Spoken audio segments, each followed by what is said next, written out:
Knockout পর্বের হিসেব নিকেশটা বড্ড সরল কিন্তু নিষ্ঠুর। এখানে দ্বিতীয় কোনো সুযোগ নেই। হারলেই বিদায়, জিতলে টিকে থাকার লড়াই।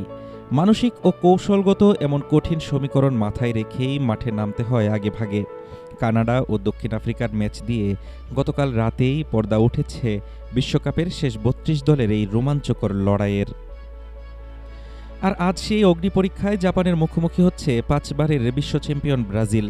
তবে মহা গুরুত্বপূর্ণ এই ম্যাচের আগে বেশ ফুরফুরে কিন্তু শতভাগ মনোযোগী সেলেসাওরা। কোচ কার্লো আনচেলোত্তি সাফ জানিয়ে দিয়েছেন, অতিরিক্ত সময় কিংবা পেনাল্টি শুটআউট যে কোনো পরিস্থিতির মুখোমুখি হতে সব দিক থেকেই প্রস্তুত আছে তার দল। ম্যাচটিকে তারা দেখছেন ফাইনালের মতোই। ভয় পাওয়ার অবশ্য কারণ নেই। ব্রাজিলের স্কোয়াডে থাকা বেশিরভাগ ফুটবলারই ক্লাব ফুটবলের নিয়মিত এমন হাই ভোল্টেজ নকআউট ম্যাচ খেলেন।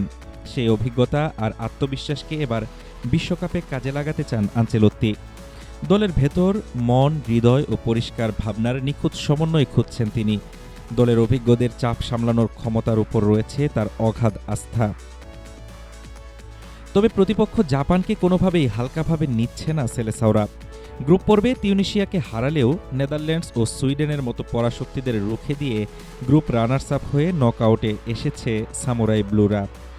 তাই এশিয়ান এই পরাশক্তিকে পুরো সম্মান দিয়ে মাঠে নামবে ব্রাজিল।